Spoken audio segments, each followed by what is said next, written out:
Le seul hic, elle est isolée de tout. Rien à 5 kilomètres à la ronde. Rien de rien. À cette époque, Internet n'est qu'aux prémices.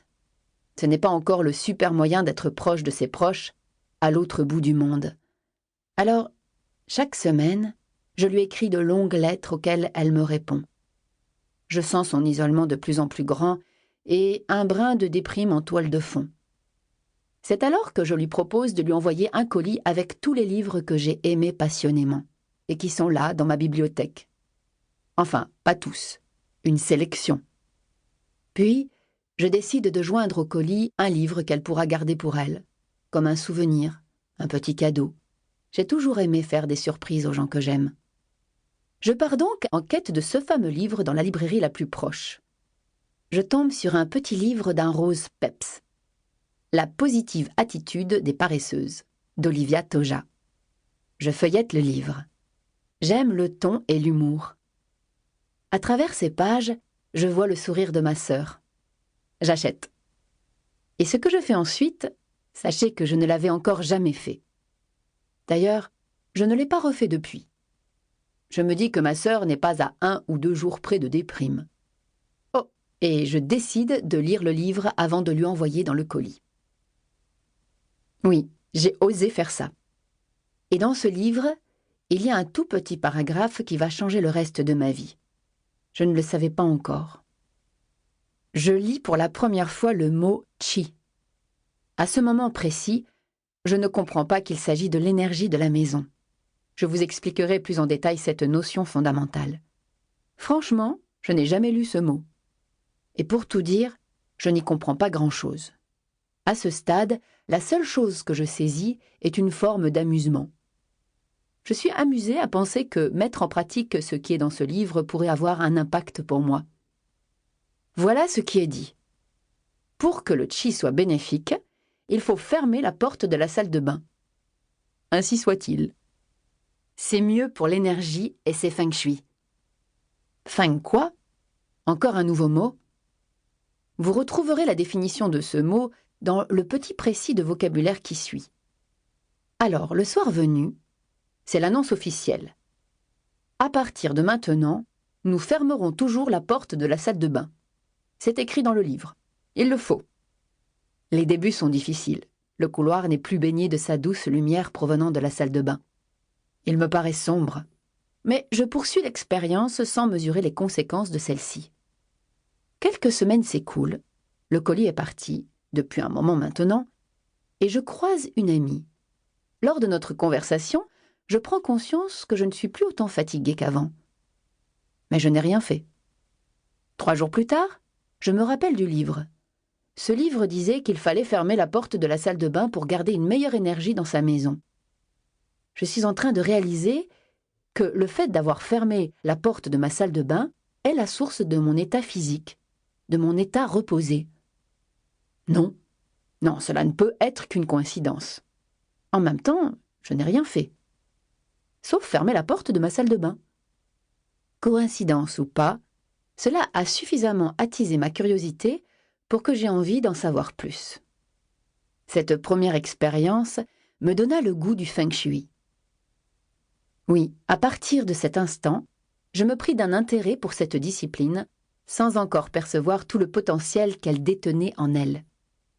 Je vivais là ma première expérience d'une longue série qui, des années plus tard, me permet d'affirmer que l'énergie de ma maison est en lien direct avec ma propre énergie.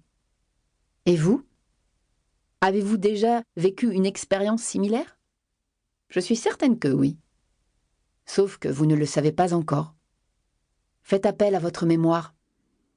Souvenez-vous, il y a des endroits où vous vous sentez bien, peu importe la décoration, et d'autres endroits où vous n'avez qu'une envie, partir. Vous faites tout simplement l'expérience du feng shui. Sans le savoir. Vous ressentez l'énergie sans peut-être percevoir encore que c'est de cela dont il s'agit. Voilà, la mission que je me suis donnée à travers ces pages, vous faire percevoir l'énergie et vous rendre accessibles les principes fondamentaux du feng shui. Je suis convaincue qu'avec quelques petits changements, tout peut changer dans votre maison, dans votre corps, dans votre vie. Mais je préfère ne pas vous mentir.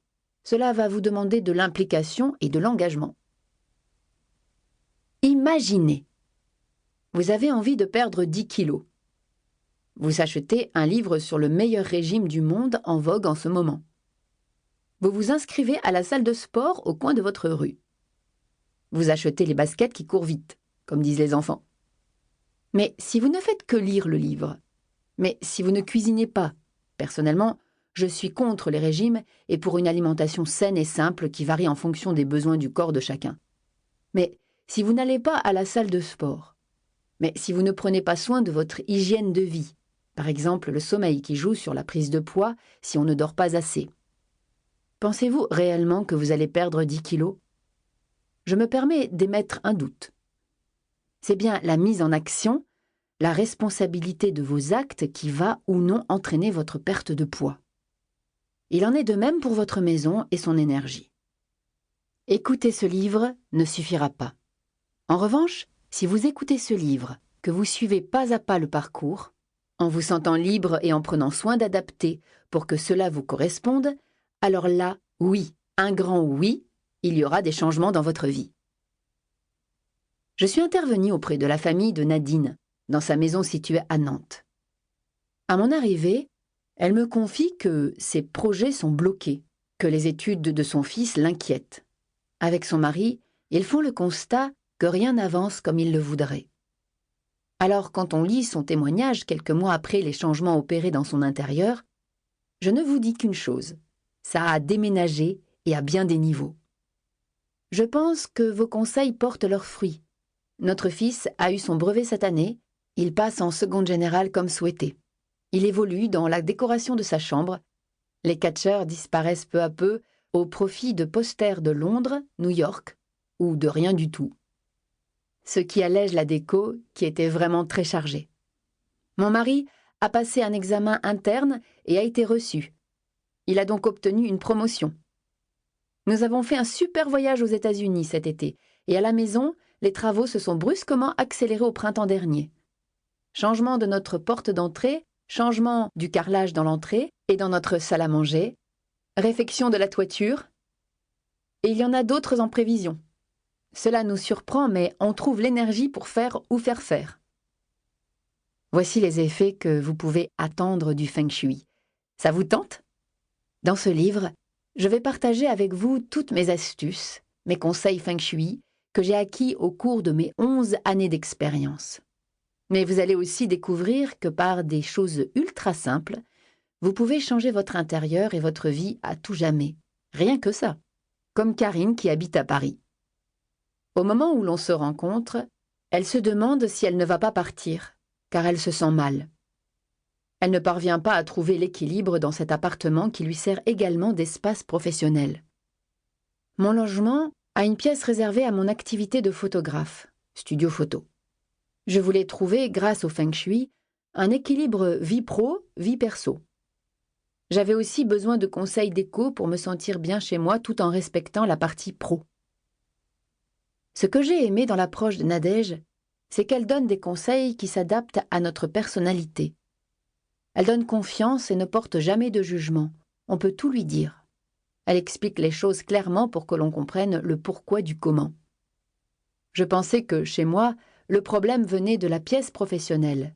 Mais le rendez-vous Feng Shui a fait ressortir des défauts à corriger dans 2 autres pièces. Après, j'ai eu un déclic. Je ne pensais qu'au Feng Shui. Je m'endormais même avec mon pakua. Le rendez-vous avec Nadège a changé beaucoup de choses. Avant, je ne me sentais pas si bien dans mon appartement. J'avais l'idée de déménager. Depuis quelques changements que Nadège m'a conseillés, je ne veux plus partir, alors que les travaux n'ont pas encore commencé. Eh oui, le Feng Shui peut avoir un effet addictif. Êtes-vous prêt à dormir avec votre pakua? Dernière recommandation et encouragement à vous qui me lisez en cet instant avant de vous lancer dans l'aventure.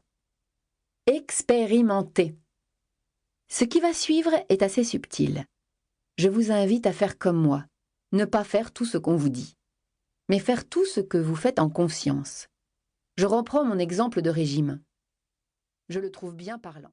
Pour continuer à écouter ce livre audio gratuitement, cliquez sur le lien dans la description et vous pourrez l'écouter en entier sans frais grâce à l'essai de 30 jours d'Audible.